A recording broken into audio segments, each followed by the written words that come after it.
有時賺錢做生意，一係賺錢，一係蝕錢。OK， 有時做善事，一時得到好嘅回報，一時得唔到回報。OK， 係真係嘅喎。我哋再睇睇個 chart。我為咗你哋咧，我研究咗呢個 chart 好耐啦。呢個咧係喺1980年到2012最新嘅呢個。OK， 1980年咧，我哋睇到我哋嘅股票咧係差唔多100點嘅啫。到今時今日嘅股票咧，去到係1000，呢個係1500、1600點。股票曾經喺97年咧係跌到好低嘅，呢個係97年之後到2008年又再跌多一次，係全世界跌，佢跟住跌。So 如果你講我賺錢嘅話，股票我賺錢嘅話，你係咪應該喺呢啲低點入邊買咧？但好多時候咧，嗰啲專家講咧唔係咁講喎，佢講哇股票冧啊，你仲買？快啲換啊！跌價啦，冇價值㗎啦，快啲賣啦，放咗啊！有啲人講，咁賣乜嘢啊？賣金啊！金點解買金啊？點解買金啊？死啦！呢班人係咪人嚟嘅？你哋知唔知道點解要買金？金起價。因為金起價，所以啲人湧住去買金。但係好多細路哥都知道嘅計數就係咧，你賣嘅時候未加 sales 嘅時候先賣嘅，你貴嘅時候你係唔買嘢嘅。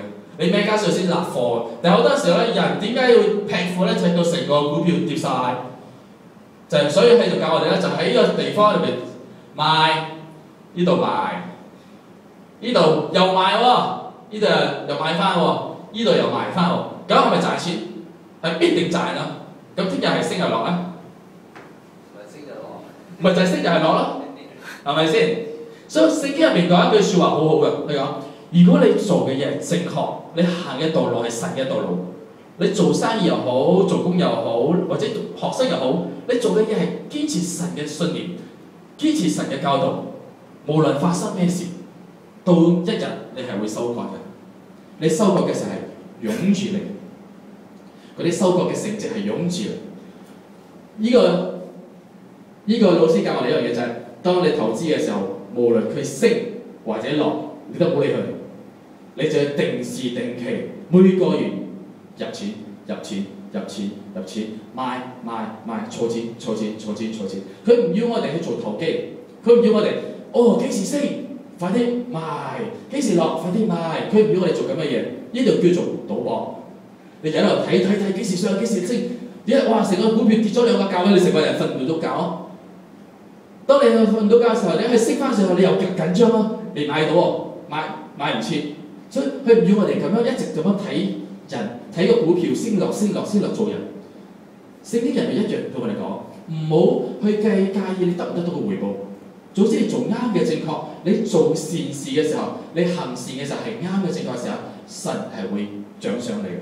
我哋再睇馬太福音，耶穌講一句説話 ：Because of the increase of wickedness, the love of most will grow or cold。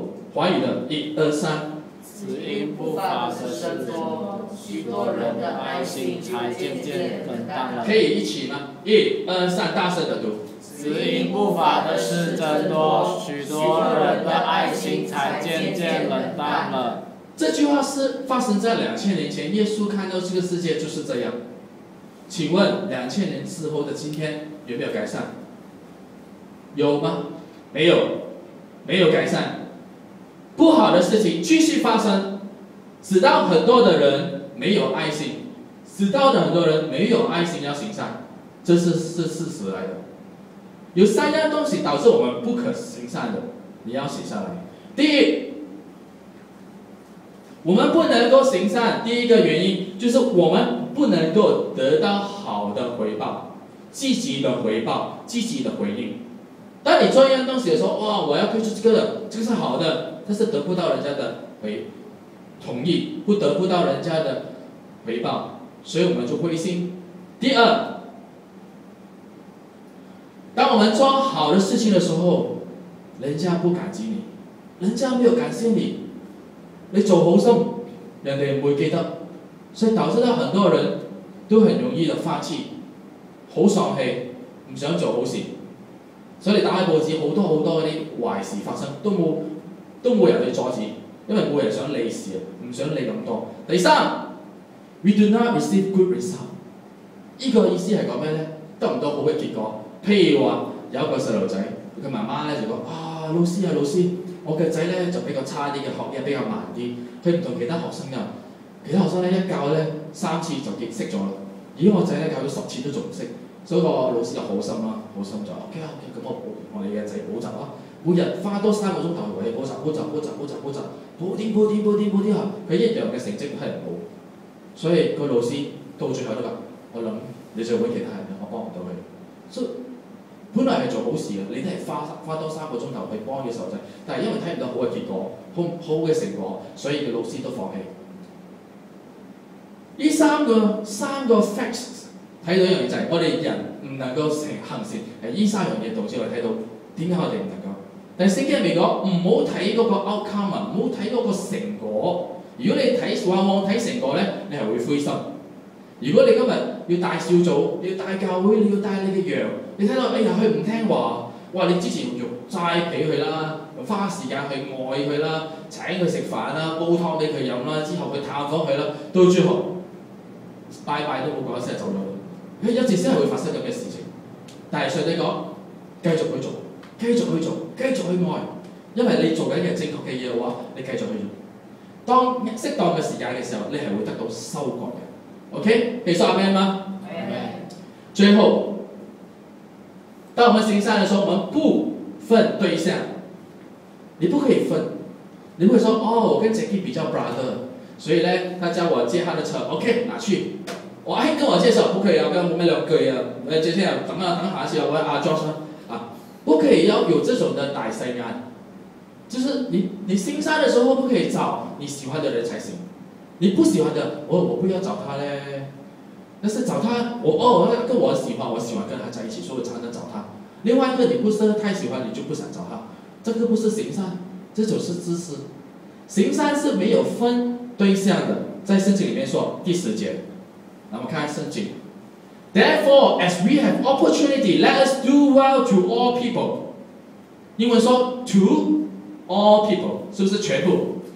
然後 especially to those who belong to the family of believer。聖經裡面第一句話說，來，我們要你讀啊，1、2、3，所以有了機會就當向眾人行善，向信徒一家的人更當這樣。Amen。保羅在這裡要提醒我們，這裡講到2個的 target， 第一個 target 是眾人，就是非信徒咯，眾人呢，冚唪唥啊。第二的 target 是誰？就是教會的肢體，也是教會的肢體的家人 ，family of believer。OK， 所以保羅不要我們偏向一個地方，比如說我們偏向非信徒的話，我們會忽略了教會的肢體。我們就做什麼都好，都是宣教，但是我們也要牧養，我們要牧養我們的羊啊，我們不可以只是去供那些非信徒，或者我們也不可以一直照顧pamper我們的羊，忘記了我們要把愛傳給非信徒，所以他要我們找到一個終點平衡點，就是什麼人都不要分，你行你的善的時候不要分他是不是你朋友。耶穌為我們釘在十字架的時候，他從來沒想過，我為我的12門徒釘在十字架，他不是，他是為全人類的罪，受着全人類的罪釘在十字架，他是跟那些人不認識他的Of course， 上帝是認識我們的，只是我們不認識他們了，但是他已經愛我們，他不需要等到你認識他啦，你愛耶穌啦，耶穌才愛你。你不認識他的時候，你不愛他的時候，你還沒出生的時候，耶穌已經愛你，他的愛是那麼偉大。我們看到這裡有一個故事我們看到3個禮拜，當秀春姐姐咁樣講會開心啲係咪？當秀春姐姐帶給 Josh 哥哥的時候就說Auntie 有事情要需要他幫忙，所以 Josh 一個回應說好啊，他就去載。我覺得這個就是其中一個很好的行善，我要給 Josh 一個肯定。我覺得如果你做這個東西是正確的，你沒有選擇不可以啦，我等下要跟 Mary 拍拖，不可以去啊。他沒有選擇這樣子，反而想是那種家裡有人有需要，教會人有需要，教會就是家，屬靈的家，每一个任何人有需要的话，我看到我的弟兄愿意出来去行这个善，我们给 Josh 一个掌声。哇，如果不好了，对啊，可以下礼拜去探访安迪啊 ，OK 啊。好，第二个，耶稣说，当我在马太福音25章35节，他说 ，For I was hungry, you gave me something to eat. I was thirsty, you gave me something to drink. I was a stranger, you invited me in. 这里华语叫什么？来，1、2、3。因为我饿了，你们给我吃；渴了，你们给我喝；我做客旅，你们留住我。Amen。从来耶稣没有穷到